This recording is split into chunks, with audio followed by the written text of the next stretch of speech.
28 years ago, my dad told me this place builds men, not just steel. Standing in the orange glow of furnace number 3 at 6 a.m., watching sparks cascade like industrial fireworks, I still believe that's true. The black and white photo on my desk shows the 1965 crew, including Dad in his hard hat with that crooked grin. He worked these same floors for 35 years before his heart gave out at 58. I keep his old hard hat in my locker, dented and scarred from decades of honest work. My name's Wesley, and I've been operations floor supervisor at Bridgeton Steelworks since I was 19. Started the day after high school graduation with a wrench and a willingness to learn. Now at 47, I can diagnose equipment problems by sound alone. That bearing in the rolling mill has been singing flat for 3 days. She'll seize up by Thursday if we don't address it. The constant hum of blast furnaces, the rhythmic clang of drop hammers every 30 seconds, the hiss and pop of steam vents, these sounds are my heartbeat. This mill has survived 3 recessions and foreign competition. We make railroad components, structural steel, defense contracts. Real steel for real purposes. But 18 months ago, everything changed when the Bridgeton family sold to Meridian Capital, a private equity firm with big plans for modernization. That's when they brought in Brandon Kelly, 32 years old with an MBA from Northwestern and 8 years at McKinsey Consulting. That's when my problem started. Brandon Kelly's title is Director of Digital Operations Transformation. His first day, he walked the floor in a pressed shirt and Italian leather shoes, taking notes on an iPad while I explained our processes. When I showed him the furnace startup sequence, preheat, purge, ignition, same since 1962, he nodded like he understood. He didn't.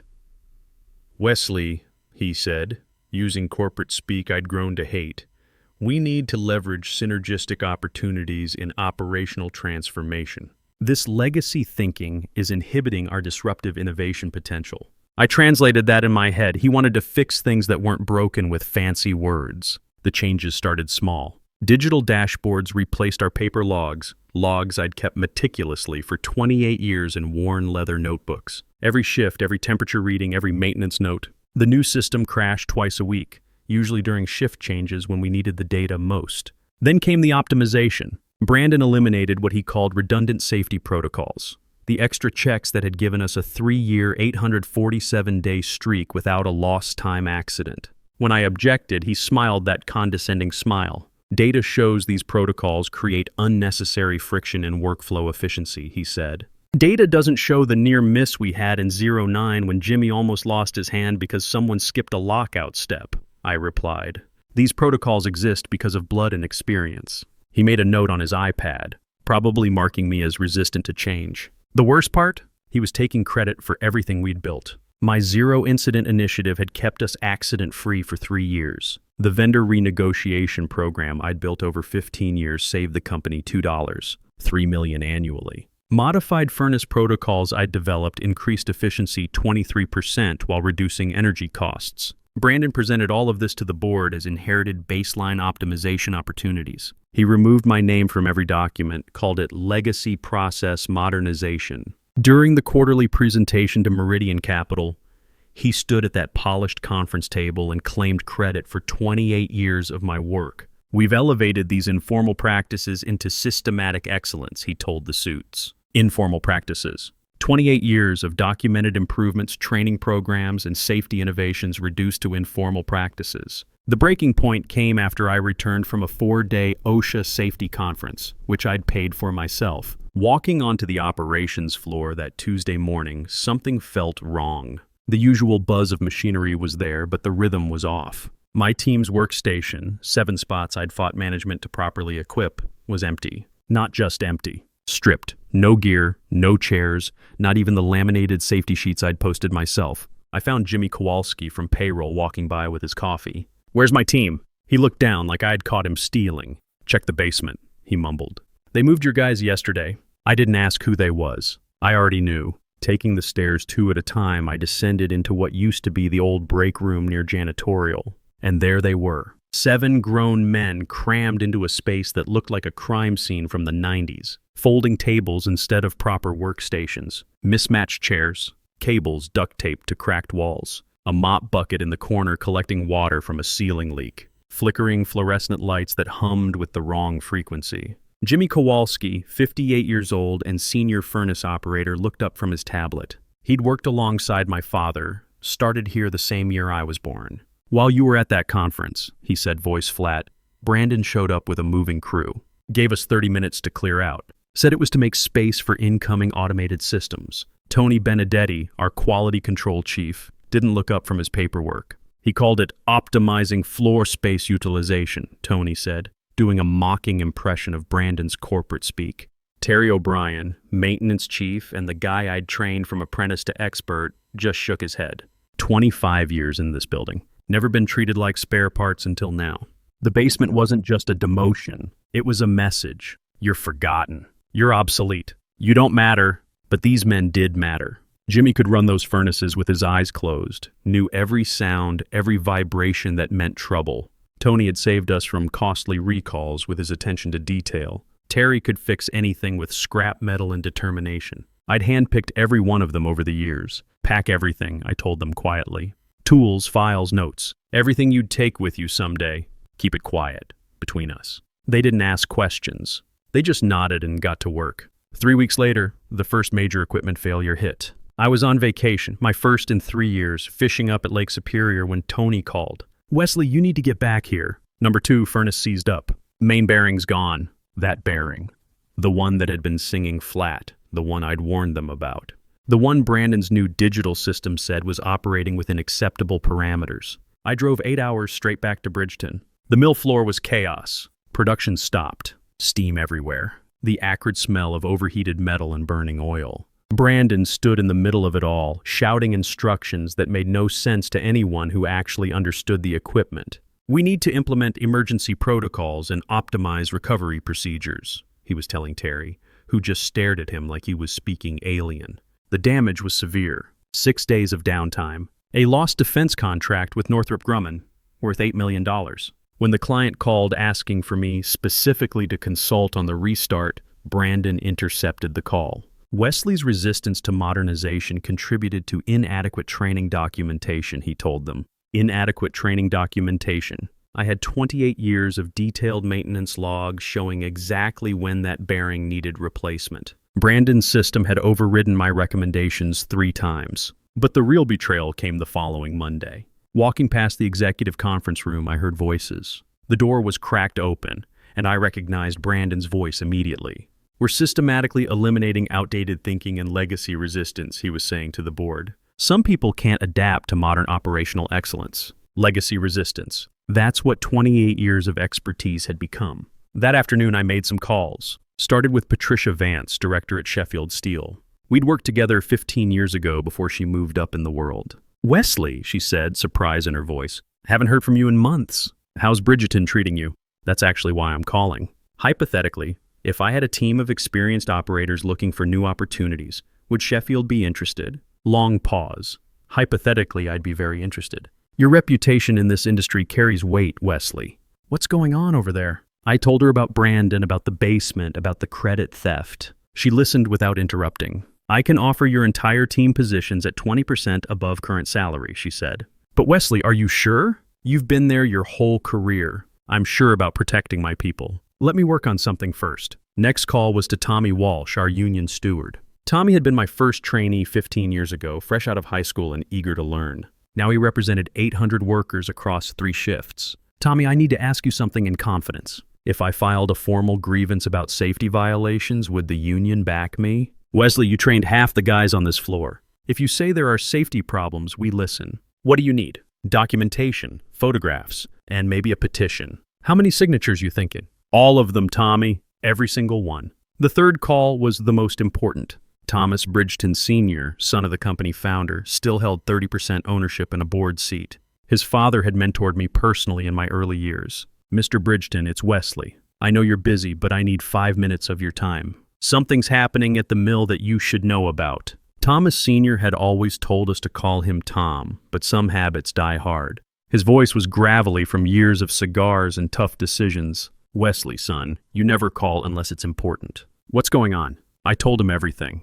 The basement, the safety violations, Brandon's track record that nobody had bothered to check, the equipment failure that cost us the Northrop contract. Son of a bitch, he muttered. I wasn't in favor of hiring that boy, but Dale pushed for him. Said we needed young blood. What do you need from me? An emergency board meeting. And 5 minutes to present facts. You got it. This Friday, 9 a.m. sharp. That week, I became a detective. Called my contacts at the American Steel Institute. Reached out to former colleagues at other mills. Everyone had a story about Brandon Kelly or someone just like him. The McKinsey connection was interesting.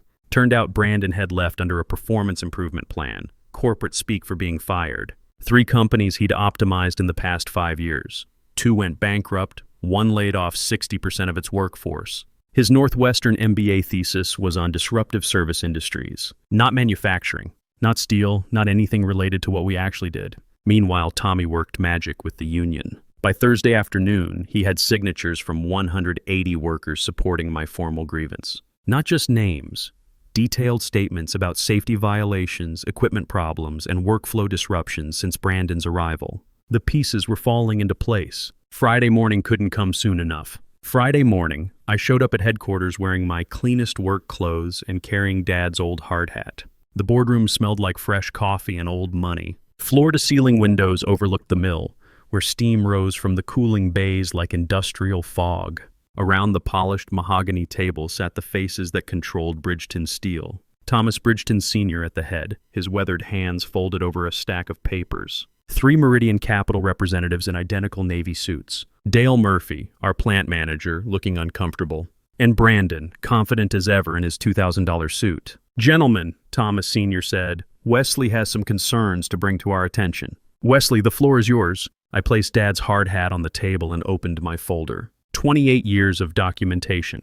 Performance records, safety logs, client testimonials, financial data showing real costs versus Brandon's fictional projections. "This bearing," I said, pulling out a worn steel component, "is 30 years old. It outlasted 3 of Brandon's innovative replacements and never failed. The bearing that seized last month? Brandon's system recommended replacement every 6 months instead of the annual replacement I'd documented for 28 years. One of the Meridian suits leaned forward.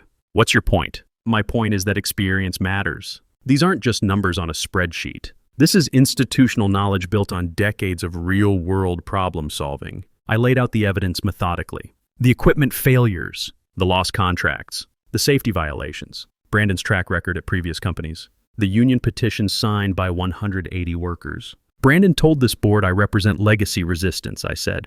"Let me show you what legacy really looks like." I flipped to page 4 of my report. These numbers show that my team, working in a basement with leaking ceilings and inadequate equipment, still handled 80% of high-priority maintenance last quarter. Brandon shifted uncomfortably. His usual confident smirk was fading. Page 7 compares Brandon's efficiency projections to actual outputs. He promised 20% improvement. We've seen 12% decline since his optimization began. Thomas Sr. was taking notes now, his expression growing darker. And page 10, I continued, lists every system Brandon promised to streamline. Not one has delivered on its projected benefits. Meanwhile, our safety record, 3 years without incident, ended the day his protocols took effect. "Wesley," Brandon interrupted, his voice strained, "you're being resistant to necessary modernization. These growing pains are expected when growing pains?" I cut him off. "Jimmy Kowalski has 35 years of experience. Tony Benedetti prevented 6 potential recalls last year alone. Terry O'Brien rebuilt our pressure system with scrap metal when your fancy replacement parts were back-ordered for 3 months. You call that legacy resistance?" I reached into my folder and pulled out the final documents. Here's Brandon's employment history. Public record, 3 companies in 5 years. All restructured within 18 months of his departure. 2 filed bankruptcy. 1 massive layoff. The room went dead silent. Brandon's face had gone pale. "I also spoke to former colleagues at McKinsey," I continued. "Brandon left under a performance improvement plan. That's corporate speak for being fired." Thomas Sr. leaned back in his chair. "Dale, did you verify any of this before hiring him?" Dale Murphy looked like he wanted to disappear. We focused on his MBA credentials and modernization experience. Experience destroying companies, apparently. "There's one more thing," I said, standing up. "Brandon, you've been telling people you understand our systems. Let me test that understanding." I gestured toward the window overlooking the mill floor. "From here, you can see furnace number 3. Walk me through the startup sequence." Brandon's confident facade cracked completely. That's not really relevant to strategic oversight. Preheat, purge, ignition," I said simply. Same sequence since 1962. Every operator on that floor knows it by heart. You claim to be optimizing our processes, but you don't know the most basic procedure we perform. Thomas Sr. stood up slowly. Brandon, I think we've heard enough. Dale, I want to see you in my office after this meeting. One of the Meridian reps cleared his throat. What exactly are you proposing, Wesley? I'd been waiting for this question. Two options. Option one, my team accepts positions at Sheffield Steel starting Monday. We walk away, you deal with the consequences. Option two, you create a traditional operations division. My team reports directly to the board, not through Brandon's chain of command. We maintain the systems that actually work while you figure out what modernization really means. And Brandon? Thomas Sr. asked. That's above my pay grade, sir. But I'd suggest you look at those company outcomes again before making any decisions. The meeting ended with handshakes and promises to review the situation. By Monday morning, Brandon's office was cleaned out. Amanda Cross, the HR partner who'd helped orchestrate the basement move, got promoted to corporate headquarters, which meant she was out of our mill. Dale Murphy kept his job, but with reduced authority. The new organizational chart showed my traditional operations division reporting directly to Thomas Sr. The next few weeks were like watching a house of cards collapse. Brandon's digital transformation systems, already unstable, began failing spectacularly without his team to maintain them. The dashboard that was supposed to revolutionize our operations crashed for 6 hours during a critical defense contract delivery. Terry O'Brien looked at the blank screen and shrugged. Good thing we never threw away those paper logs. My team moved back to the main floor. Not just back, upgraded. New workstations, proper lighting, climate control. Thomas Sr. made sure we had everything we needed. The basement got converted into additional storage space, which it should have been all along. The real satisfaction came from the industry response. Word travels fast in steel manufacturing, and Brandon's spectacular failure became a cautionary tale. Trade publications picked up the story. Traditional expertise proves irreplaceable in digital age. I was quoted as saying, technology should enhance experience, not replace it. Patricia Vance called to congratulate me. You know, Sheffield's offer still stands if you ever want a change of scenery. Thanks, Patricia, but I think I'm exactly where I need to be. 3 months later, I was promoted to plant operations manager. My first decision was establishing a mentorship program pairing experienced workers with newer employees. We called it the Legacy Knowledge Initiative. Jimmy Kowalski, who'd worked alongside my father for 15 years, became our senior training coordinator. Your dad would be proud, he told me one morning as we watched a new apprentice learn proper furnace startup procedures. This place really does build men, not just steel. The photo on my desk now has a companion, a new picture of my entire team, posed in front of the same furnace where Dad's generation had worked. 6 months later, I was invited to speak at the American Steel Institute's annual conference. The topic, balancing innovation with institutional knowledge. Standing at that podium, looking out at 500 industry professionals, I thought about Dad's worn hard hat sitting in my office. Ladies and gentlemen, I've worked in steel for 28 years. I've seen countless consultants come through our doors promising revolutionary changes. Some brought valuable improvements, others brought expensive disasters. The difference was simple: the good ones listened to the people who actually did the work. The applause was immediate and sustained. In the front row, Patricia Vance gave me a thumbs up. 3 competitors approached me afterward with job offers, but the real victory was smaller and more personal. That afternoon, walking through the mill, I stopped at furnace number 3, where a young apprentice named Marcus was learning startup procedures from Jimmy Kowalski. Remember, Jimmy was saying, the sequence never changes. Preheat, purge, ignition. Your eyes and ears tell you more than any computer screen. Marcus nodded, scribbling notes in a small notebook, just like I had 28 years ago. Mr. Wesley, he called out when he saw me. Mr. Jimmy was telling me about your dad. He said this place builds men, not just steel. I smiled, watching the orange glow from the furnace reflect off their safety glasses. That's right, Marcus. And every man who works here leaves his mark on the steel we make. Remember that. As I walked away, I could hear the familiar sounds of home, the hum of blast furnaces, the rhythmic clang of drop hammers, the hiss of steam. But now there was something new mixed in, the sound of knowledge being passed down, of traditions being preserved, of experience being valued. The best revenge, I learned, isn't always dramatic. Sometimes it's just proving that what you built was worth building in the first place. A year after Brandon's departure, Bridgeton Steel posted its most profitable quarter in 5 years. Our zero-accident streak resumed and continued. The defense contracts that had been in jeopardy were renewed, with clients specifically requesting our team's continued involvement. Brandon's story had a different ending. I heard through industry contacts that he'd started a YouTube channel selling leadership courses for $499 a seat. The videos I saw featured him in an expensive suit talking about optimizing human capital allocation. I watched 5 minutes of one episode before I had to turn it off. Dale Murphy, our plant manager who'd championed Brandon, quietly announced early retirement. His replacement was someone I'd recommended, Maria Santos, a 20-year veteran from our sister plant in Ohio who understood both traditional operations and genuine innovation. "Wesley," she said during our first meeting, "I've heard about what happened here. I want you to know that experience and innovation aren't enemies. They're partners." I respected that. Real change comes from understanding what works before you try to improve it. The basement space that had once housed my humiliated team became our new employee training center. We installed proper lighting, climate control, and state-of-the-art equipment. The plaque outside the door reads, "Legacy Knowledge Training Center, where experience meets innovation." Jimmy Kowalski suggested we hang a photo of my dad's 1965 crew in the main hallway. "Let the new kids see what built this place," he said. Every morning, walking past that photo, I remember what Dad told me. This place builds men, not just steel.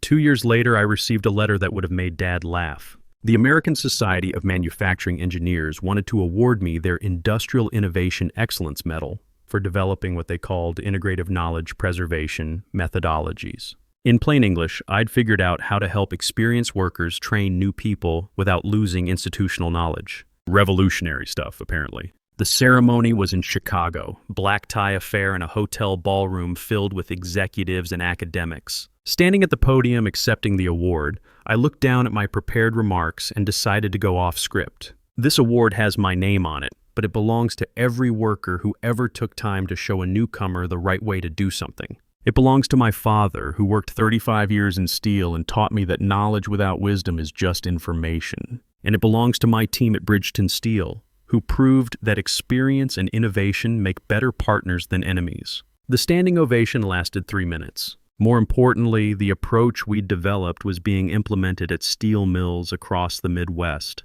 Companies were hiring back veteran workers as mentors instead of pushing them toward early retirement. Thomas Bridgeton Sr. called me that night. "Wesley, your dad would have been proud." "Hell, I'm proud. You saved this company from making a costly mistake." "We all did, Mr. Bridgeton." That's how it works when people actually listen to each other. 6 months later, Meridian Capital sold their stake back to the Bridgeton family. Private equity had learned that some things shouldn't be optimized, just preserved and respected.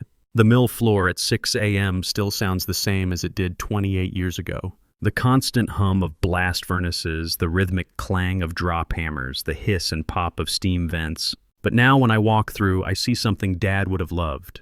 Young workers asking questions, veteran operators sharing knowledge, and everyone understanding that we're not just making steel, we're building the next generation of craftsmen. Marcus, the apprentice who'd reminded me of myself, graduated to full operator last month. At his ceremony, he gave a speech about learning from the old guys who built this place. He's 22 years old and already talks like he understands what it means to be part of something bigger than himself. That same week, I got an email from an unexpected source. Brandon Kelly's LinkedIn message was brief. "Wesley, I wanted to reach out and acknowledge that I made mistakes at Bridgeton. I've learned a lot since then and have great respect for what you built there. Would be open to a conversation if you're ever interested." I thought about it for a week before responding. "Brandon, I appreciate the message. The best apology is changed behavior. Good luck with whatever you're building next. Some bridges don't need to be rebuilt. Some lessons are best learned from distance." But I respected that he'd reached out. Takes character to admit when you're wrong, especially publicly. Maybe he'd learned something after all. The real satisfaction wasn't in his apology, though. It was in walking through our mill every morning and seeing what we'd preserved. Not just equipment and processes, but an entire culture of craftsmanship that almost got thrown away for the sake of buzzwords and quarterly reports. Today marks 30 years since I first walked through these doors. The anniversary dinner is next week. The whole family will be there, including my son Jake, who just finished his engineering degree. He's been asking about working at Bridgeton, wants to learn the business from the ground up. "Dad," he said last month, "I've heard stories about what happened with that consultant. about how you fought for your team. I want to be part of something like that. I told him the same thing my father told me. This place builds men, not just steel. But character isn't inherited. It's earned through choices you make when nobody's watching. The industry has changed since Brandon's departure. Companies are hiring back experienced workers, creating mentor programs, understanding that institutional knowledge has real value. The pendulum swung too far toward disruption and is slowly swinging back toward balance. Last week, Thomas Bridgeton Sr. announced his retirement and my promotion to Vice President of Operations. In my acceptance speech to the board, I kept it simple. 30 years ago, I started here with a wrench and willingness to learn. Today, we have young operators carrying on traditions while embracing genuine innovation. We've proven that respecting experience doesn't mean fearing change. It means understanding what's worth preserving before you decide what needs fixing. The applause was warm, but the real satisfaction came later, walking through the mill at shift change. Jimmy Kowalski, now our senior training director, was showing a group of new apprentices the startup sequence for furnace number 3. Remember, he was telling them, the fundamentals never change. Preheat, purge, ignition. But your eyes and ears will teach you things no manual can. Standing in my new office, the same one where Thomas Sr. made the decision to give me 5 minutes with the board, I keep Dad's hard hat on the bookshelf next to my engineering manuals and industry awards. The black and white photo of his 1965 crew hangs prominently on the wall, joined now by dozens of photos documenting our journey from that dark basement to this moment. The irony isn't lost on me. Brandon came in talking about digital transformation and ended up teaching us the most analog lesson of all. People matter more than processes. Relationships matter more than reorganizations. And wisdom isn't something you download. It's something you earn. Yesterday, Tony Benedetti brought me a newspaper clipping. The business section featured an article about manufacturing renaissance in the Rust Belt, and Bridgeton Steel was mentioned as a case study in successful integration of traditional expertise with modern efficiency. Look at that, Tony said, grinning. We're famous for doing our jobs right. Terry O'Brien stopped by this morning to report on our latest safety milestone, 18 months without incident and counting. The new digital monitoring system is actually pretty good, he admitted. But we kept your paper backup logs just in case. Smart man. Technology should serve the work, not the other way around. Next month, I'm speaking at a manufacturing conference in Detroit about knowledge preservation in industrial settings. The abstract mentions developing sustainable mentorship programs, but what I really want to talk about is simpler. How listening to people who've done the work can prevent expensive mistakes. The conference in Detroit was smaller than I'd expected, maybe 200 people in a hotel ballroom, mostly plant managers and operations directors dealing with similar challenges. My talk was scheduled right after lunch, the dreaded graveyard slot when half the audience fights off food comas. But something interesting happened when I started speaking. Instead of the polite, scattered attention I'd expected, the room went quiet, really quiet. When I described finding my team in that basement, when I talked about Brandon's digital dashboard crashing during critical operations, when I explained how we documented 28 years of institutional knowledge, people leaned forward. The Q&A session ran 30 minutes over. A plant manager from Pennsylvania asked, "How do you convince corporate that experience has measurable value?" A quality director from Michigan wanted to know about our mentorship program structure. Someone from Ohio asked if we'd consider consulting for other mills. After the session, a line of people waited to exchange cards and stories. Every single one had a Brandon story, maybe not the same details, but the same pattern. Young executives with impressive credentials and no practical knowledge, making expensive changes to systems they didn't understand. The worst part, said a supervisor from a plant in Indiana, is that they make us feel like dinosaurs for knowing our jobs. I understood that feeling completely. For a while, I'd started to doubt whether my approach was outdated, whether my resistance to change was the problem. Brandon had been very good at making experienced workers feel obsolete, but experience isn't obsolete. It's irreplaceable. The trick is distinguishing between experience and stubbornness, between wisdom and habit. Flying back from Detroit, I thought about a conversation I'd had with my son Jake the week before. He'd been working part-time at the mill during his summer break, learning the basics before his official start date after graduation. "Dad, some of the other engineering students think I'm crazy for wanting to work in manufacturing," he'd said. "They're all heading to tech companies or consulting firms. They say steel is a dying industry." I'd laughed.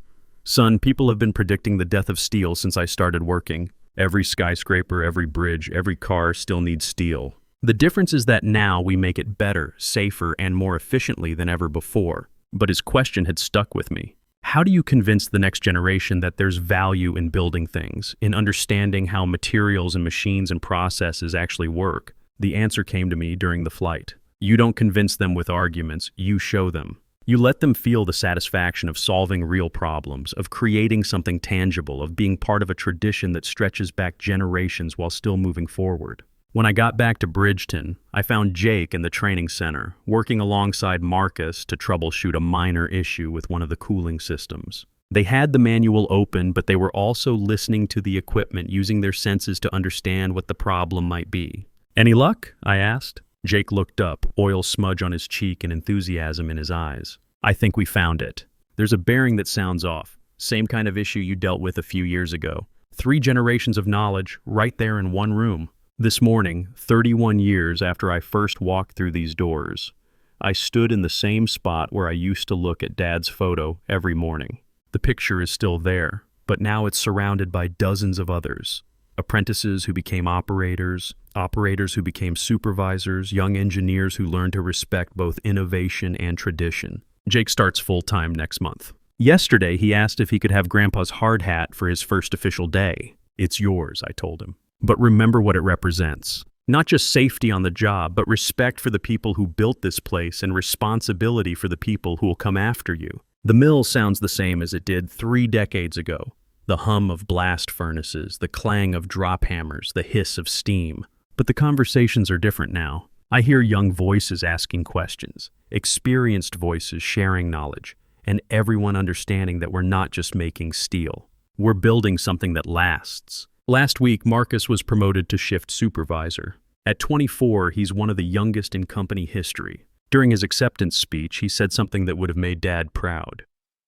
I learned from people who knew that experience isn't about being stuck in the past. It's about understanding what works so you can build something better. Brandon taught us something valuable after all, though not what he intended. He showed us that some things can't be disrupted, optimized, or transformed away. Some things, like knowledge passed from one generation to the next, like respect earned through competence, like the satisfaction of building something that lasts, those things are irreplaceable. In the end, this place really does build men, not just steel.